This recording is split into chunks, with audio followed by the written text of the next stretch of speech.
My mother said it with a smile, like she was suggesting we return a sweater that didn't fit. Keep the sweet one. Send the older girl back. She was talking about my daughter, my 7-year-old.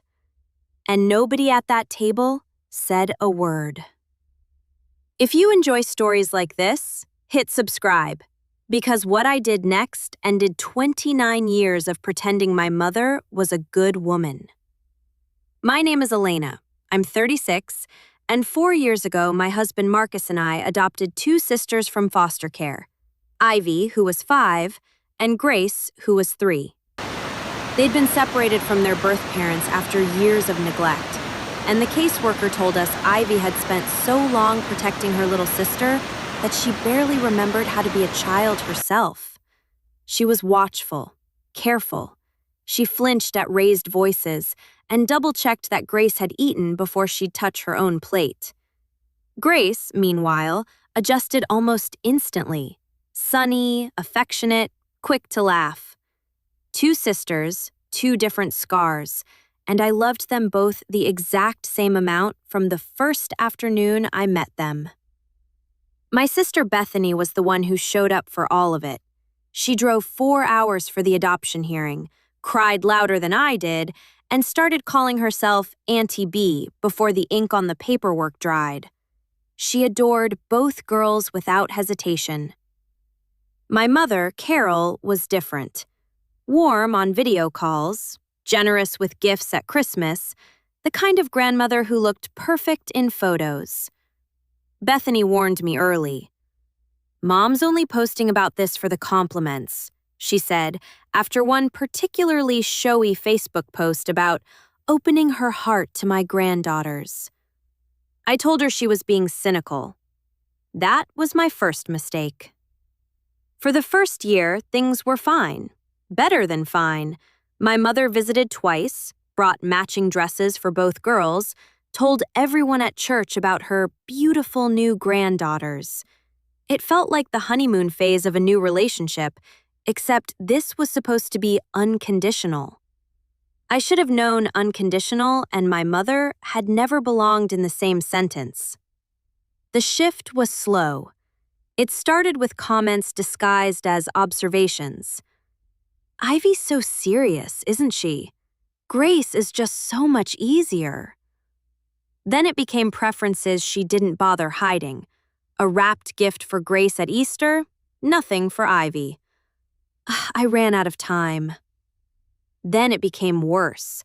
Ivy would run up for a hug, and my mother would stiffen, pat her head twice, and turn to scoop Grace into her arms instead, cooing over her. Ivy, at 6 years old, already so attuned to being unwanted, stopped running up at all. She'd just stand back and watch. I confronted my mother gently the first time, over the phone. "You've got to treat them the same, Mom." She laughed. "Elena, I love them both. I just connect with Grace differently. Some grandkids you just click with." Then came flowers to my house 2 days later, an apology card, a promise to do better. The calm lasted 3 weeks. It always did, a little shorter each time. By the second year, my mother had stopped hiding it around family. At Bethany's birthday dinner, she loudly asked Grace to sit beside her and told Ivy, without even lowering her voice, "You can sit over there, honey. There's more room." Ivy was 7. She sat where she was told, silent, staring at her plate for the rest of the meal. I watched my daughter, my brave, watchful daughter who had spent years protecting her sister in a house that gave her nothing, disappear into herself at a table that was supposed to be safe. Bethany caught my eye across the table, furious, and mouthed, "Say something." I didn't. Not yet. I told myself I was keeping the peace. Really, I was just scared of my mother, the way I'd been scared of her my whole life. Isolation crept in without me noticing.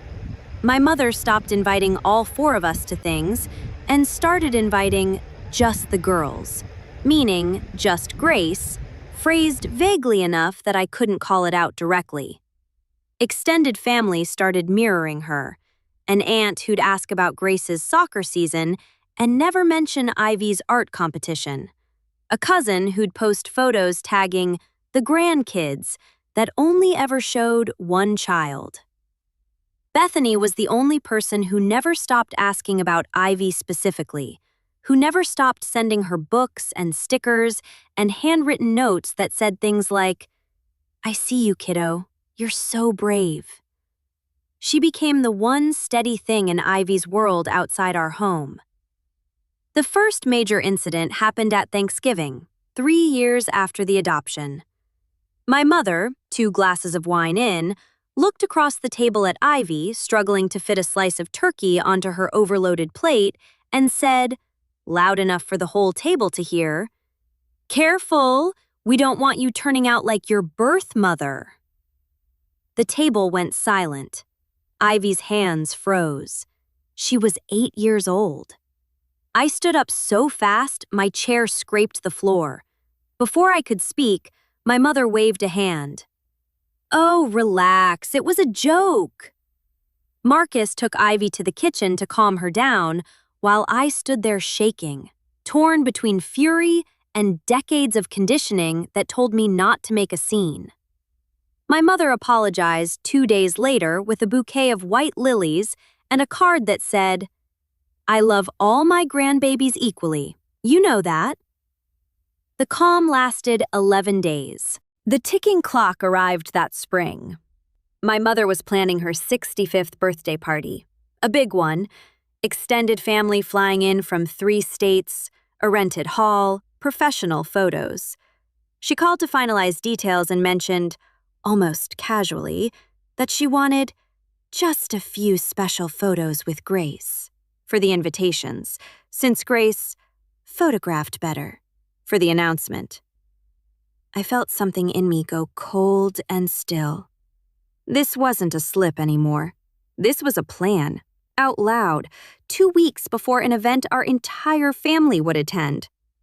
That's when Bethany and I started really talking. Not venting, planning. She'd been quietly saving old text messages and voicemails from our mother for over a year, she admitted. Just in case you ever needed proof that you weren't imagining it. I hadn't realized how carefully she'd been watching, how much she'd been protecting Ivy from the sidelines, the way Ivy had once protected Grace. The turning point came the week before the party. I was helping my mother sort through old photos for the slideshow when her phone lit up on the counter. A text from her sister, my Aunt Diane. "Are you sure about not putting the older one in the family photo wall? People will ask." My mother's reply was already visible on the screen. "She's not really ours, the way Grace is. No one will notice." I stood there in her kitchen, coffee going cold in my hand, staring at 11 words that confirmed everything I'd spent years excusing. My daughter, who had survived things no child should survive, who had held her baby sister's hand through years of chaos before I ever met her, was not really ours, to the one person who was supposed to make her feel safe. I didn't scream. I took a photo of the screen with shaking hands and walked out. That night, Bethany and I sat at my kitchen table with her folder of messages and mine, laying it all out. The years of comments, the photo evidence, the texts, a pattern impossible to deny once you saw it end to end. Marcus sat with us too, quiet and furious in the way he only got when it came to our girls. We decided. The birthday party would be the moment. Not a scene, not a scream. Just the truth, said plainly, in front of the people my mother most wanted to impress. At the party, in the rented hall with fairy lights and a slideshow queued up, my mother made her way to the podium to give a toast. Before she could start, Bethany stood, calm and clear, and said, "Before we begin, I think everyone should see something Mom sent me a while back." She read the text aloud, the one about Ivy not being really ours. The room went silent. My mother's face went white, then red, scrambling for an explanation that didn't exist. I stood beside my daughter, my arm around her, and said the only sentence I had left in me. Both my girls are mine. Completely. If you can't accept that, you don't get access to either of them. The fallout was immediate and total. Aunt Diane, humiliated by her own private text being read aloud, admitted she'd tried to warn my mother for months. Other relatives who had quietly played along suddenly had nothing to say.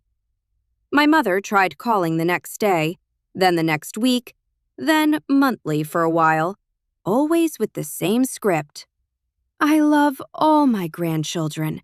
You're overreacting. I let those calls go to voicemail.